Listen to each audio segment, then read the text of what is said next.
Welcome to the Dose of Good podcast, where we celebrate good people and organizations working to make the world a better place. It can be easy to get caught up in the bad things going on in the world and forget about the good happening all around us each and every day. I'm your host, Erin, and I want to share these stories with you and give them the attention they deserve. I hope this podcast educates and inspires you and maybe even motivates you to share a dose of good in your community. Now let's get into today's episode.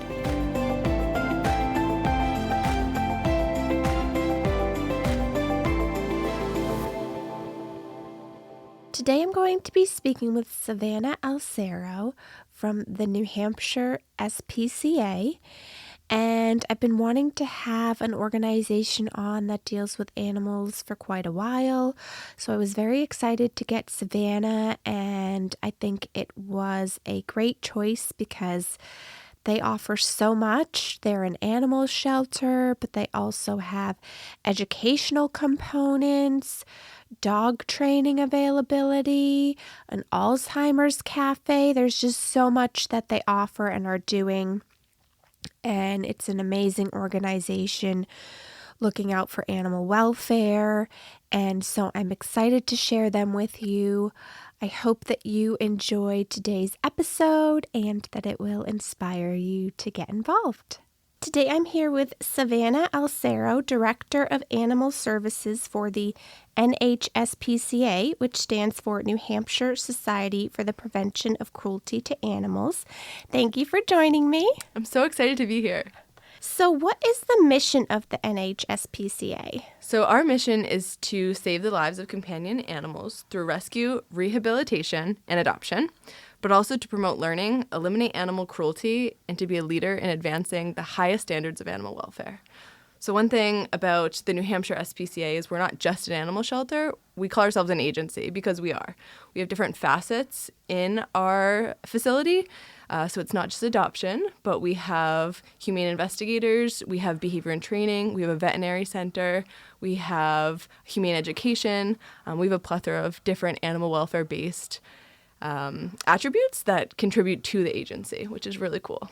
Okay, that all sounds so interesting, and I'm sure we'll get into it a little bit more in depth. How did you get involved in animal welfare, and what is your role as the Director of Animal Services? Yeah, I got involved in animal welfare when I was quite young. When I was 16, I started volunteering at an animal shelter in New Hampshire, and the rest is history. I continued to stay in animal welfare. I did some volunteering with Trap, Neuter, Release, which is a humane way of controlling community cat populations, or feral cat, which is kind of a more traditional terminology that people use.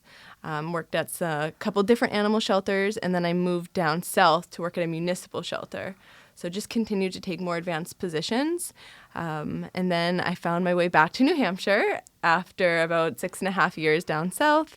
And now I'm the Director of Animal Services here. And I have a wonderful job. It is so exciting. I get to oversee the population of animals and the staff that cares for them, as well as our veterinary center. So it is a really, really exciting and dynamic job. That does sound very exciting. Is it kind of different every day? Is it a routine or? Yeah, I just actually made a comment to one of the staff members. I said, our job is never boring, huh? It's always different. It is, like I said, always dynamic. As you can imagine, our populations change, and we have different events that come up.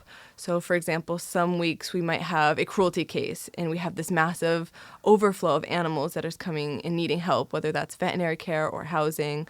And so we have that, or we'll have a transfer of animals that come up from an overcrowded southern shelter. So the population is always kind of ebbing and flowing and changing, which makes it really different each day, I would say. I wouldn't say that it's a routine. Okay. Which always keeps me on my toes. Yeah, and I love that. Keeps it interesting. That's good. Yeah. Could you tell us about some of the New Hampshire SPCA's guiding principles? Yes. Like I said, because we're an agency, we have guiding principles that kind of reflect that. So we have ones that talk about animal cruelty and working to eliminate neglect and cruelty in our state, as well as educating the future generations. And then, of course, providing individualized care to each animal to meet their specific needs, which is what we do in the adoption center. And then my favorite one is serving as a resource and continuing to meet community needs. Because our agency is so old, we are the oldest humane society or animal welfare organization in the state, that we have continued to change as our community needs have continued to change. Like I said, we have a veterinary center now, and that's based on our community's needs. As costs continue to rise, low-cost veterinary care is a really hot topic right now. And so during our last capital campaign, we were able to build a veterinary center and, like I said, continue to try to meet those community needs.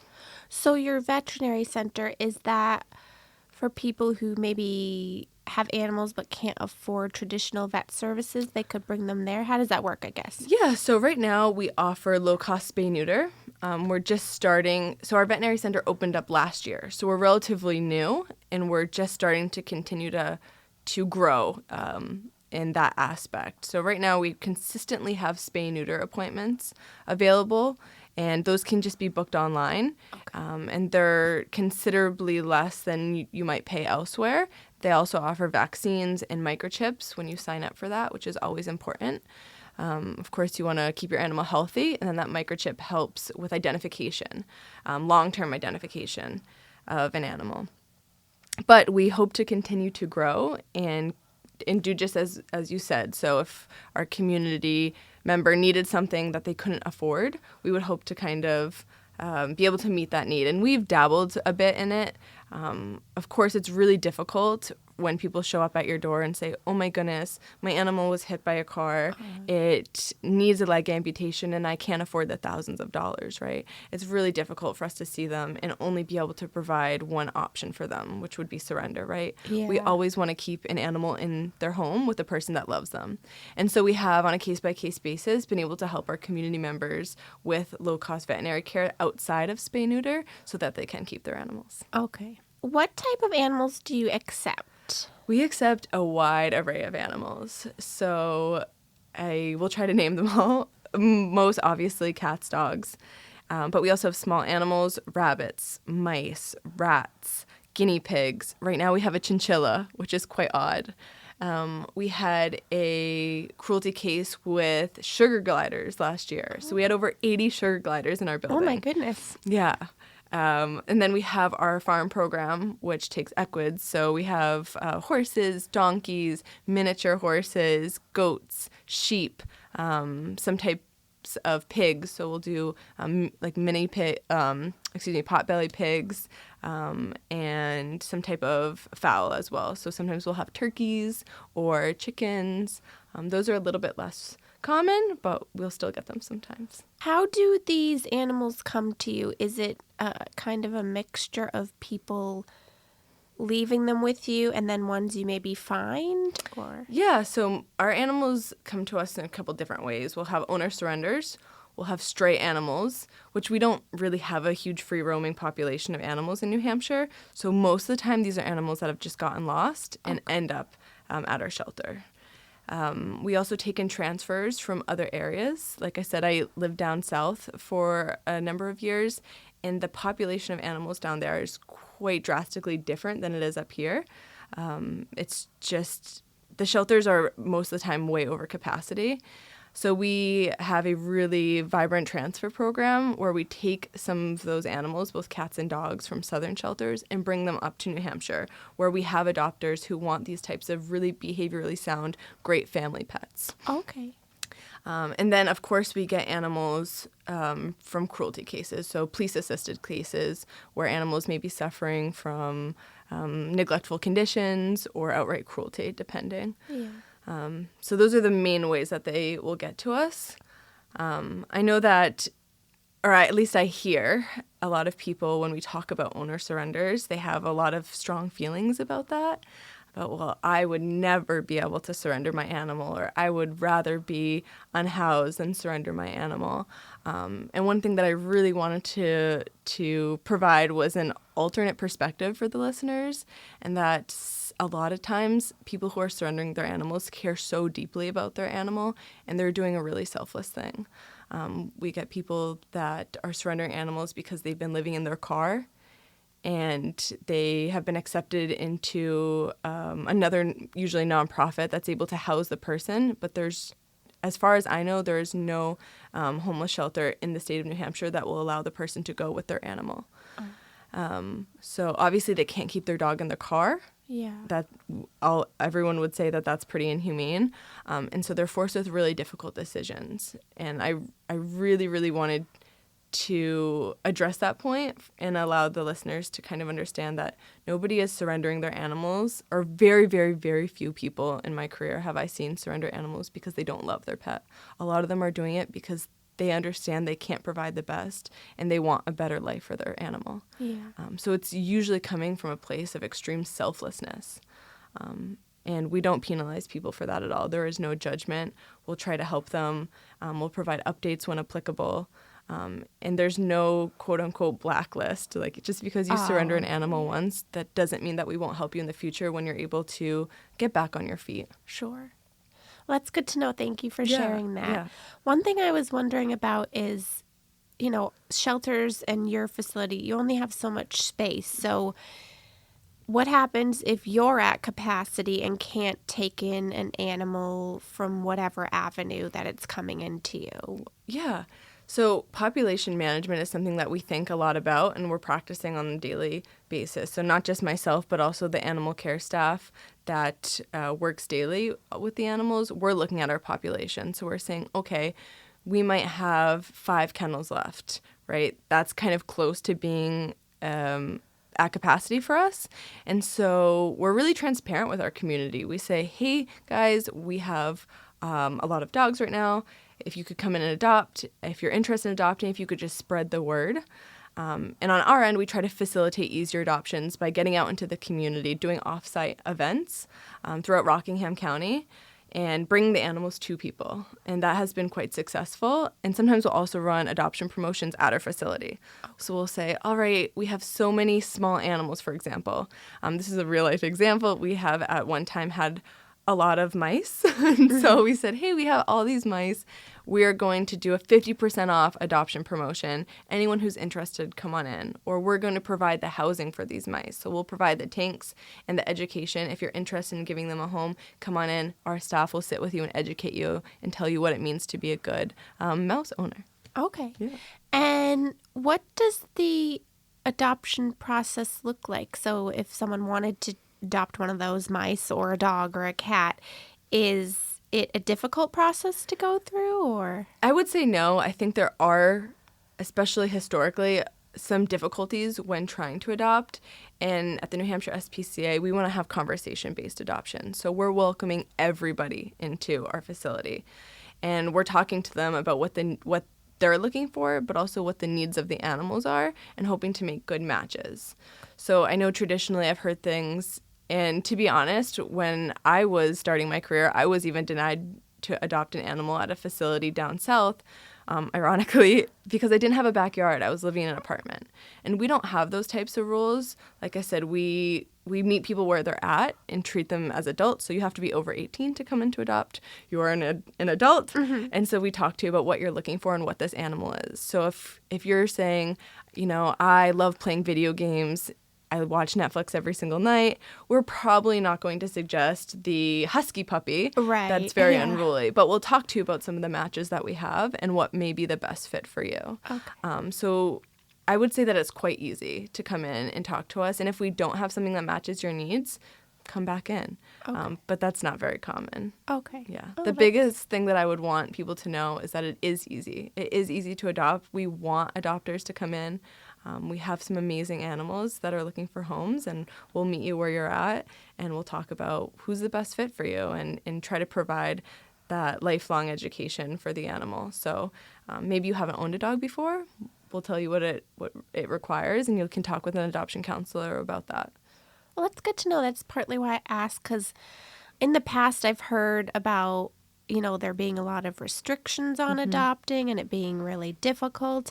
But it sounds like you're really trying to find the best match for the animal and for the adopter, and that education piece too of what to expect with taking care of this animal. So that's good to know. And it doesn't make sense, right? Like if animal shelters are saying, hey, everyone come adopt. Adopting is so important. We have this influx of animals. And then we're turning people away for things like that they don't have a backyard. Right. Which is kind of crazy. I didn't have a backyard, but I'm an avid runner, and I was able to bring my pet to work, and I was able to bring my pet to the gym. Yeah. So my pet really wouldn't have stayed in the apartment that long. Right. And instead of having a conversation with me and learning that information about me, I was just immediately denied. Yeah. And that's not something that we practice because it doesn't work, right? It doesn't work, and we have all these animals that need homes. And well, that's good to know. Thank you.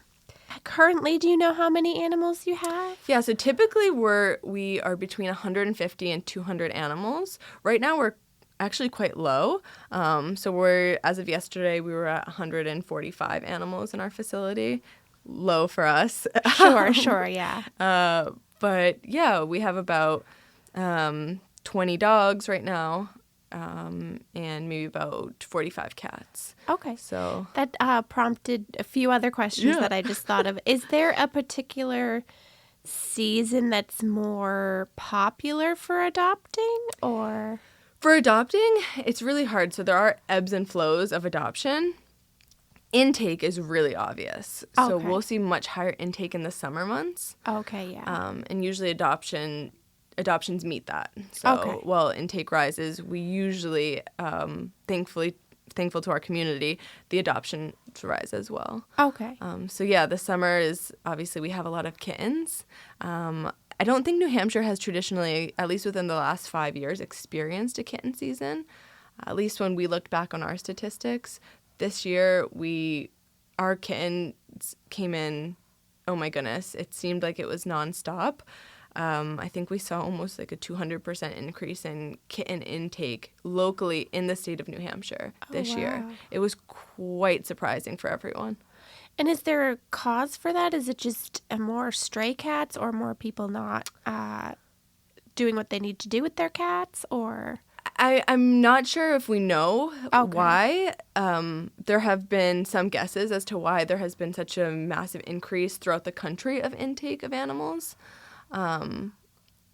And I think a lot of people are thinking that because spay-neuter or accessible spay-neuter was closed down during the pandemic, people didn't take advantage of those services. And their pets have been breeding. But yeah, a lot of these cats were cats that were unowned, or at least outdoor cats, and had access to, another cat so that they could breed. Sure. Mm-hmm. Okay. And what volunteer opportunities do you have available? We have so many volunteer opportunities available. I think probably the ones that people think of the most when they think of an animal shelter, we have kennel cleaning, dog walking, and kennel cleaning or stall cleaning. So that would be for all of our animals, whether it's small animals, cats, dogs, or barn animals as well. So some people will come in. And I think probably our biggest need right now, especially as we go into the winter in terms of animal care, would be people who can help with the horses. So cleaning out their stalls. Last year, that was a huge deficit, and it took up a lot of staff time. Because we just didn't have the volunteers to help with some of the horses. So, but there's other opportunities as well. So we have things like laundry. I mean, if you think about it, it does make sense. But the amount of laundry that we generate as an animal shelter is massive. I mean, all of our animals have nice beds, and we have blankets for them. So it is nice that we're able to provide that. But again, it generates a lot of laundry. Sure. Yeah. We also have people that come in and answer our phones for us, which is really helpful. They could be greeters, so they could greet people when they come in and direct them. We have a pretty large campus, and so being able to direct them to where they need to go, you'd be surprised how often people are asking that. But we also have an opportunity that I think is wonderful, and it's for groups of volunteers. So if you have an organization or a company that is really passionate about giving back to the community, we love groups of volunteers to come in. We just had one this week, and they did some yard work for us. They did a bunch of cleaning. They were sanitizing and scrubbing all of the floors and the kennels, and it was so wonderful to be able to see, the shelter sparkling. So if that's something that people are interested in, that's also an opportunity to get involved. That's great. So I think you kind of answered one of my other questions, which actually came from a relative of mine wondering, because they love animals, if there was opportunities for people who maybe weren't completely mobile, and it sounds like they could do that greeter or that answering phones position or that kind of thing. Absolutely. But maybe not directly working with animals and that stuff. Yeah. And like I said, I think a lot of people, when they think animal shelters, think about, I'm going to walk the dogs. Yeah, right? yeah. But we get calls continuously throughout the day, and so if you think about the limited amount of staff time that we have, answering the phones takes a lot of time. Sure. And so if we have a volunteer who is able to help us with that, that's more time that the animals have our attention, or we can do other things. So sitting and answering the phone is wonderful, and it's really accessible to a lot of people. Yeah, that's great. You do offer dog training classes. Can you tell do. us more about that? Yeah, we have a wonderful behavior and training program. They offer everything from puppy classes to obedience classes, but also classes that work on specific issues. So I think one of our most popular classes is Reactive Rover. So people that might have some dog reactivity in their dog, they can go to these classes and learn different management tools to help their dog and train them to be less reactive. And all of the classes are positive reinforcement based, which is really nice. And I think most shockingly, at least to me when I first came to the agency, was the diversity of classes. And so I am really passionate about dog sports. So they have some nose work classes and agility classes as well. Those are just to name a few. And those are really fun. It's a great way for you to bond with your dog. And I always recommend, even if you don't think that your dog maybe needs obedience classes, getting into something like nose work is so fun, and it's so enriching for your dog. And if you don't know what type of class that you or your dog would be best suited for, our behavior and training team is wonderful, and they'd be able to talk with you about the best options for you and your dog. Okay. Just because I don't have the knowledge, when you say nose work, would that be like them learning to just sniff out everyday items, or would that be like they're trying to be like a detective dog almost? No, so I suppose that you could start with nose work, basic nose work. So it's essentially like they put a scent in the in an area, and the dog will sniff it out. Okay. I guess you could work to training like some type of single-use detection dog, but these classes are just for fun. For fun, to bring out their natural instincts.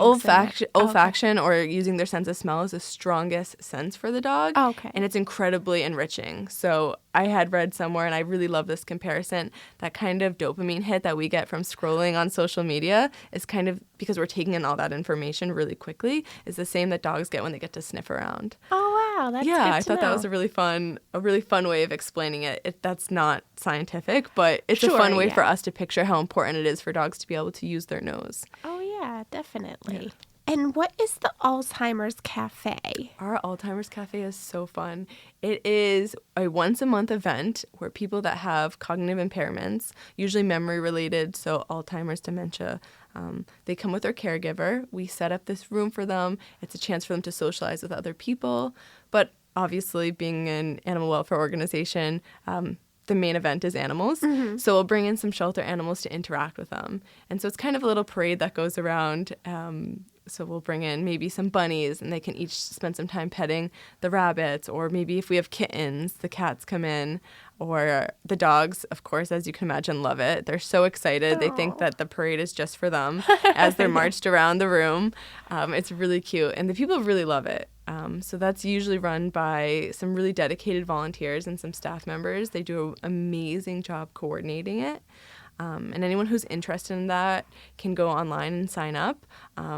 It's really open to anyone that has the ability to come in and meets the criteria. So it's really wonderful to see how happy people are with just interacting with the animals. And I don't blame them. I mean, I'm happy every single day to go to work. Yeah. So I'm happy to be able to share that with other people. Yeah, I think it's amazing that you offer that.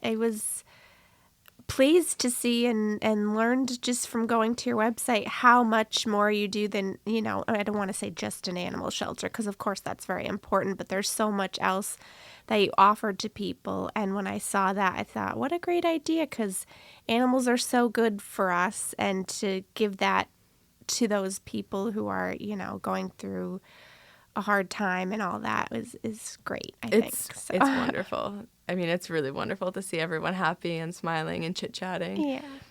Obviously, I'm not sure when some people get that type of social interaction or have the ability to come out. So being able to offer that at a centralized location with some really cute, friendly animals is wonderful. That's awesome. And I did see that you offer a number of programs for kids. So can you tell us about some of those? Yes, we offer some really wonderful programs for kids. We have a summer camp, which is so fun. Our adoption staff actually participates in some of that. Our staff that works in Humane Ed, they do a really good job making a curriculum that encompasses all areas of our agency. So sometimes they'll be in the adoption center and they'll learn about the animals available for adoption. They'll learn about our foster program. They'll learn about our transfer program. They'll learn about behavior and training, our farm animals. It's really engaging, and they pack a huge punch into the week-long curriculum. They also do things like vet camp. So during some breaks, they'll offer people that are aspiring to be veterinarians to come in. And they did the cutest activity. They were showing the kids how to suture a banana, because they said it was closest to skin. Oh, okay. And so the kids got to learn how to suture using a banana. They learned how to wrap their teddy bear, like if there was an injury, how that they could wrap it. Our veterinarian actually took time and came out to talk to them about what it's like to be a vet. It was so cute to see. They actually got to walk through the vet center and see some of the patients as well. So it's so cute. They also do junior volunteers. I selfishly have to say that's my favorite, because those junior volunteers are so hardworking. And so to be a volunteer, you have to be 16 years or older. But our junior volunteers are a little bit younger than that, and they're really overseen by our humane education professionals that work at the agency. And so they'll come in and they'll actually provide direct animal care for our small animals. And so they're the ones that are cleaning the enclosures for the animals. They're providing the enrichment. They're feeding them. It's really, really wonderful. They also, on a more regular basis, do reading with the animals. So I'm sure a lot of people have heard how reading to shelter animals can be really beneficial for them. And so every Wednesday they do a reading to the animals, and kids come in and they grab a book, or they can bring a book from home, and they find the species that they want to work with and maybe an individual animal, and they sit next to their kennel and they read them a story. And it's right before we close for the night, so it's kind of like a bedtime story for the animals. The kids love it. The animals love it. It's wonderful. That sounds great. It's beautiful, yeah. Yeah, and the fact just to have those opportunities for kids that I don't know of anywhere else they get that experience with the camps and the veterinary and all that. It sounds great. It's wonderful. They do a really, really good job. I can't wait to be able to put my daughter into it. Oh, yeah. That's awesome. That's good to know about the volunteers, because I was going to ask you what age for volunteering, because I know some kids who would love to volunteer. So. Absolutely. We love our volunteers, especially, when I was 16, I said that's how I got my start. And I think there's a lot of people who love animals and maybe they want to work with animals, but they think that the only way to do so is to become a veterinarian. Sure. But there's other animal-related careers, and hopefully by volunteering they can see that. Yeah, that's great. And animal welfare and animal sheltering in general has grown as an industry so much. And I'm always looking for kids or young people that have a vested interest and passion and want to work in the field, so they can be able to have that hands-on opportunity. Yeah. Now, so you mentioned you have some people there who are focused on education. Are there any other education opportunities, or is that just like from people going to the shelter, taking part in the camps, that sort of thing? So we have an internship program, Okay. which I think is really unique. It is actually a paid internship program, which is quite impressive for animal sheltering. And it's called our DeBazio internship. And it runs every semester. So we have a fall, spring, and summer intern. and that person is someone that wants to work in animal welfare, but maybe doesn't have that hands-on experience or doesn't know if it's really the right career for them. And so they work hands-on with our staff, doing pretty much everything our staff does. And they do that for a whole semester, 2 days a week. So it's usually the weekend since they are students. And it is invaluable, the skills that they learn. They learn about animal restraint, administering medication, vaccines, animal husbandry, enrichment, adoption counseling, speaking to the public. It is an incredibly, I would say, successful program. We've actually had some people that have participated in the internship and then gone on to work in animal sheltering, which just melts my heart. That's what great. it's for. Yeah, that's good to know for any future interns out there. Absolutely. Hopefully. Absolutely. Yeah. I really look forward every semester to reading the resumes and reading the cover letters where people get to pour their heart out and say, this is what I want to do. I want to open my own shelter. I want to work with animals, but I don't know how. That's great. Yeah. And do you have any events coming up that you would like to highlight? We do. So we have our auction that is coming up in November. It is a wonderful event. It is one of our biggest fundraisers of the year. People can buy tickets to our auction. There's a beautiful dinner, and they can participate in a really fun evening of auction-related goodness. And then we also, I think the week after that, so a week after our auction, is Black Friday. Oh, okay. And we're having a really massive Black Friday adoption promotion this year, which we're very excited about. It will be pick your own adoption fees.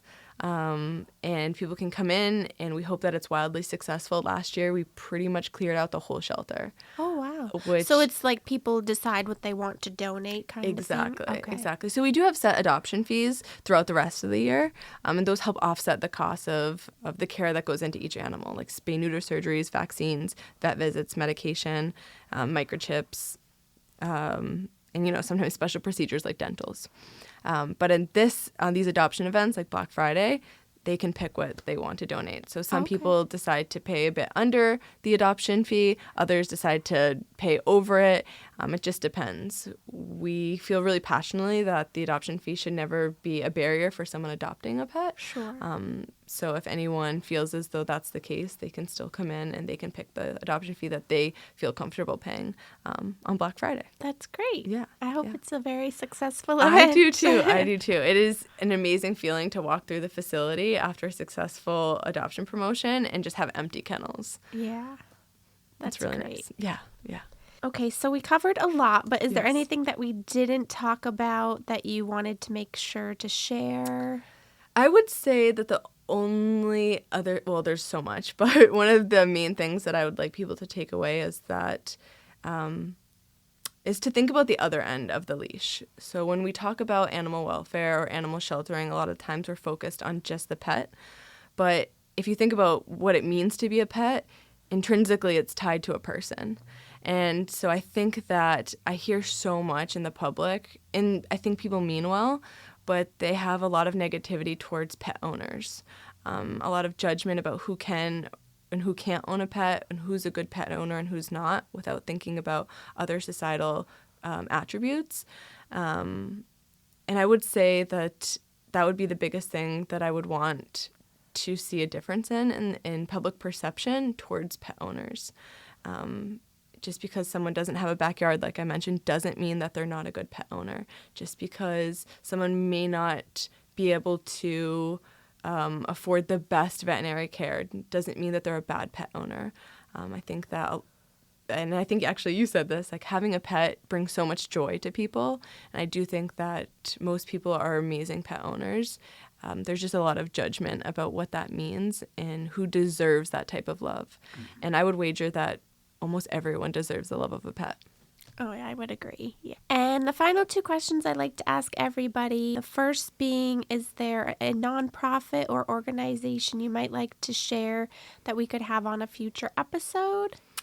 I think, this is actually an organization that's a group of nonprofits that the New Hampshire SPCA is a part of, and it's the New England Federation of Humane Societies.